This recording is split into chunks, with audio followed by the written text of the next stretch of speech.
Hi there, I am Hillary Allen, and I am excited today to have a conversation on the grass looking greener, right?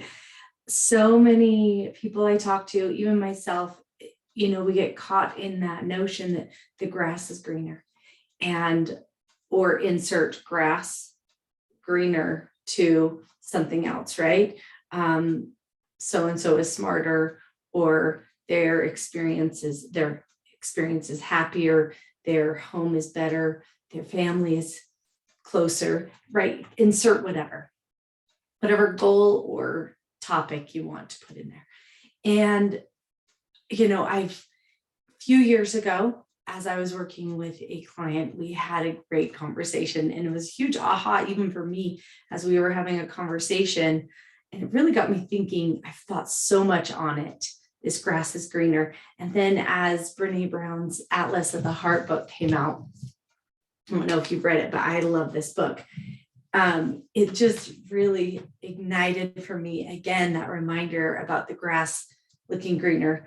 So I want to share on this. Scott Sonenshein, he was on a podcast on Unlocking Us with Brene Brown and presented he's an organizational psychologist, a researcher and a professor at Rice University. So he talks about a popular comparison cliche, which is what I'm speaking on today. The grass is always greener on the other side. And the idea that people spend a lot of time and money trying to get their grass pristine because they want to outdo their neighbors, right? So he's teaching on that. And we can laugh because even when we don't know we're doing it, sometimes we're doing that, right? And I love that due to the physics, it says this in the book, and even what he spoke on, due to the physics of how grass grows, when we peer over our fence at our neighbor's grass, it actually does look greener, even if it truly is the same lushness as our own grass. Is that crazy? That it really, because of the physics of it, it actually does look greener. It got me thinking on multiple things, multiple perspectives.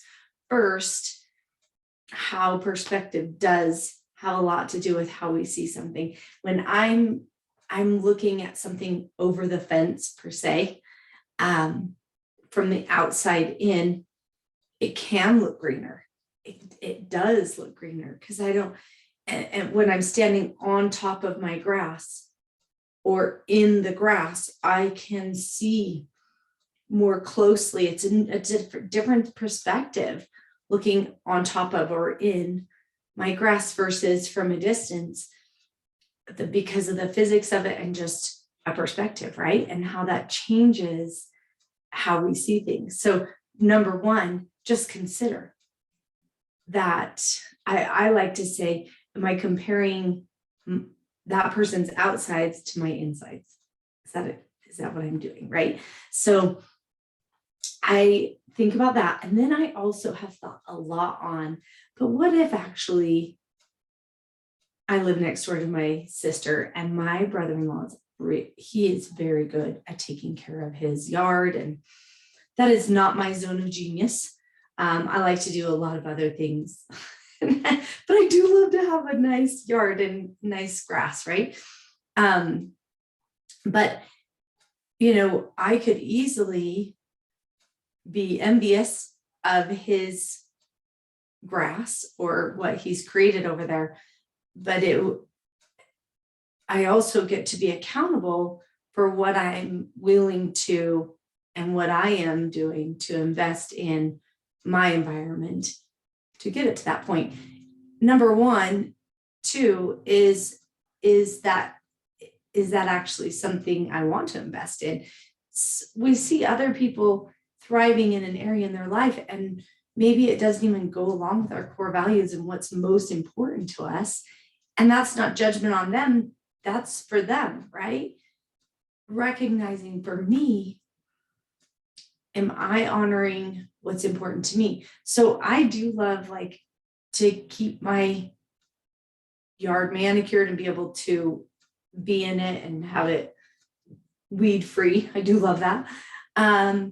But actually, I love I love to meet with clients and I love to do different things. And so I'm not going to spend as much time outside that's realistically that would be required to achieve what's happening in someone else's yard.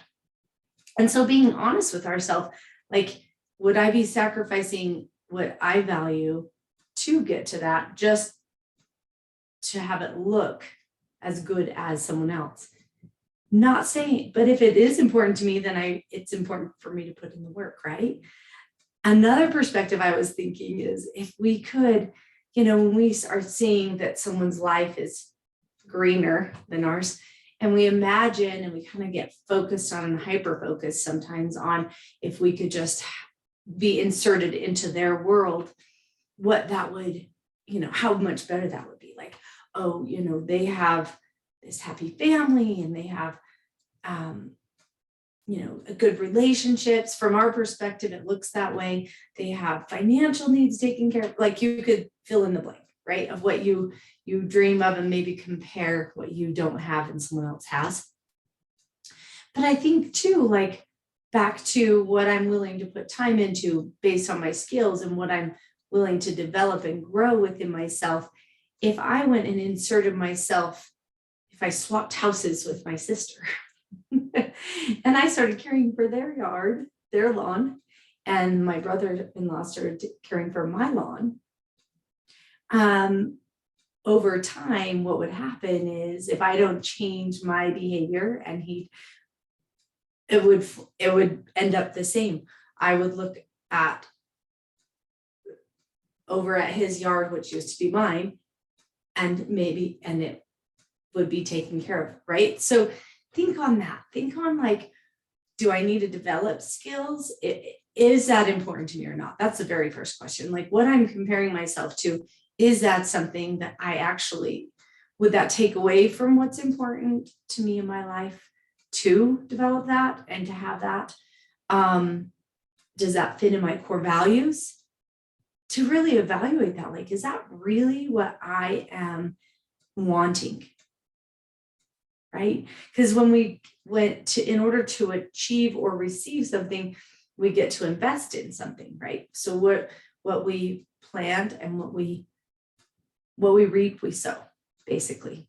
What we put effort into is what comes back to us. And so I know for me, sometimes I look at someone else's life and I'm like, oh man, I want what they have and I want it as fast as they got it. But in speaking with, I was at a convention and someone had achieved a goal that I thought, oh, I should have achieved this goal faster, and got speaking with them on how they achieved that goal. And it was about numbers and moving people through a process and then sending them off on their way. And I know me. I know that I'm about connection. I know I'm about relationships.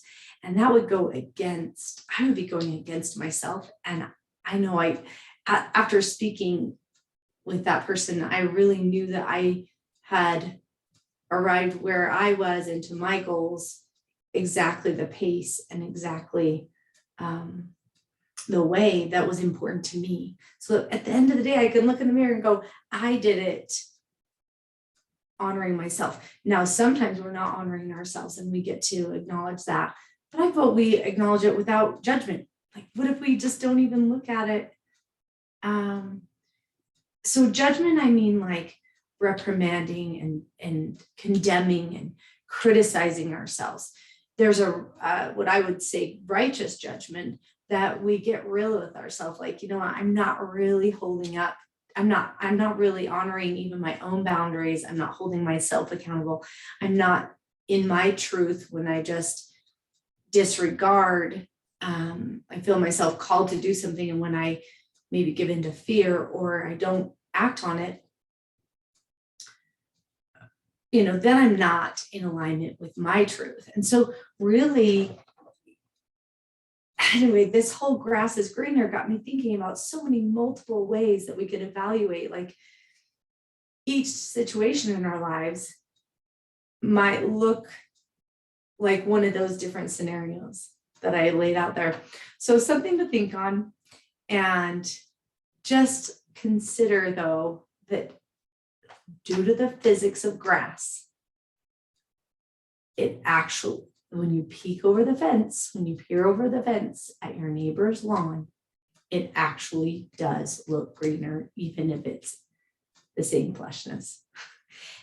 And the other reminder is, if you were to swap places with that neighbor, number one, are you willing to do what it takes to keep up with what you think it looks like? Or maybe what it actually does look like. Maybe my yard's full of weeds. Am I willing to make the sacrifices and put in the work and develop the skills to make that happen? If I am willing to do that, does that still let me honor what I feel called to and what's purposeful for me and my core values? I do think that honoring our environment that we live in and the space that we live in and creating beauty around us does affect us emotionally, physically, mentally. I really do think it affects us. So creating a beautiful space that we live in says a lot about where we're feeling inside. So evaluating, like, if I'm not in a space to even care for my yard, am I caring for myself? If I can't nurture a lawn or flowers, am I nurturing myself? And really evaluate that. Like, where am I at with that? So some thoughts to think about, and we can continue the conversation if you have some questions and thoughts or want to share anything, but just a little food for thought. The grass actually does look greener from over the fence.